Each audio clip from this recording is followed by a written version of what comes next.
We weren't built for the noise of the 2020s. We were built for the rhythms of the earth. Hello, everyone. Welcome back to my channel, Simple Living with Lianne.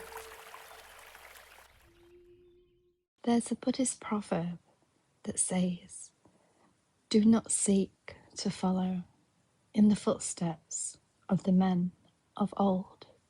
Seek what they forestalled." Lately, I haven't been seeking more doing. I've been seeking in the middle way, the space between total collapse and forced productivity. In counselling, we call this honouring your capacity.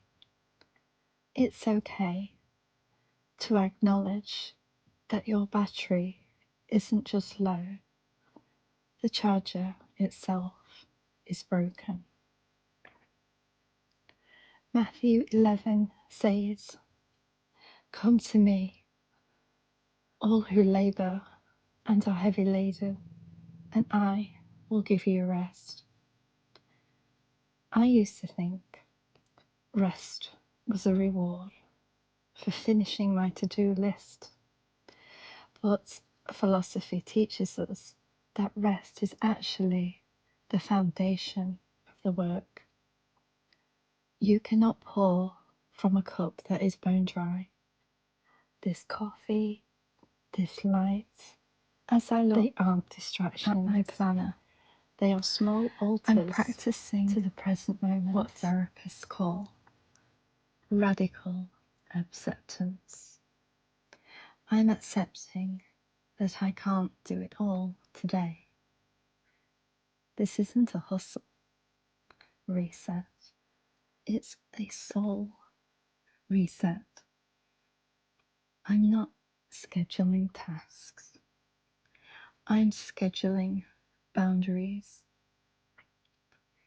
If a plan doesn't have room for my humanity, it's not a good plan. The forest doesn't hurry, yet everything is accomplished. I'm learning to trust that rhythm again. Whether you find your peace in a prayer, a mantra, or a quiet walk, just know that stopping isn't a failure. It's the most courageous thing you can do for your future self.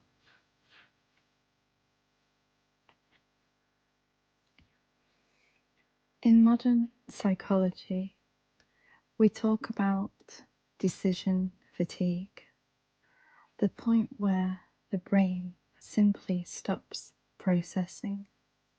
But spiritually, it's deeper. It's what the ancients call akidia, awareness of the soul. We weren't built for the constant noise of the 2020s. We were built for the rhythms of the earth. The script I woke up with today, I realised I was performing my life rather than living it. I was a character in a script of productivity that I didn't even write. Buddhism teaches us about upadana, the attachment or clinging to outcomes. I was clinging to a version of myself that never felt tired. Today, I'm letting her go.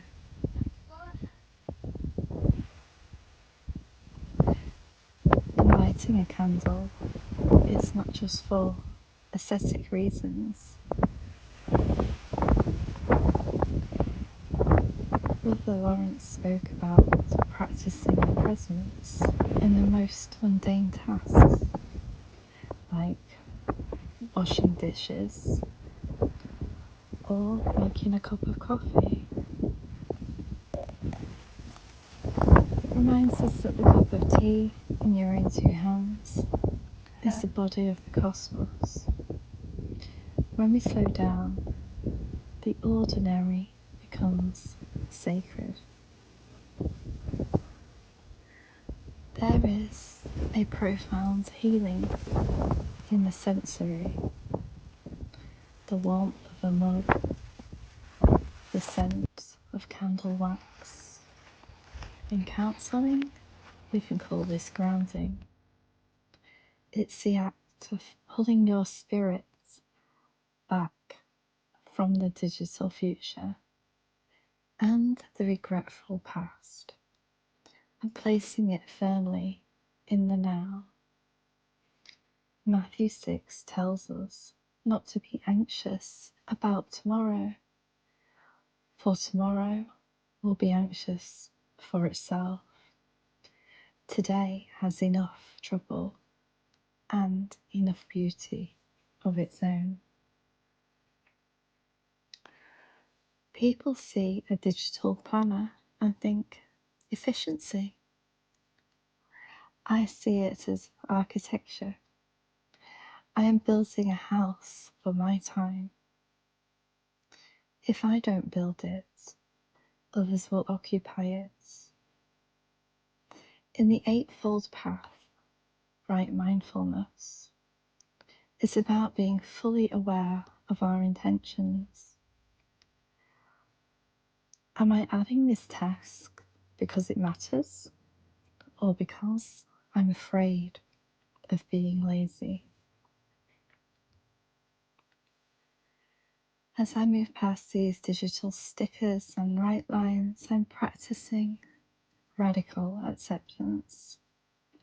I am looking at my to-do list and asking, does this serve the person I am becoming or the person I'm trying to impress? A reset isn't about clearing the board. It's about choosing which pieces actually deserve to be on it. Scripture reminds us that there is a time for everything. This is my time for less.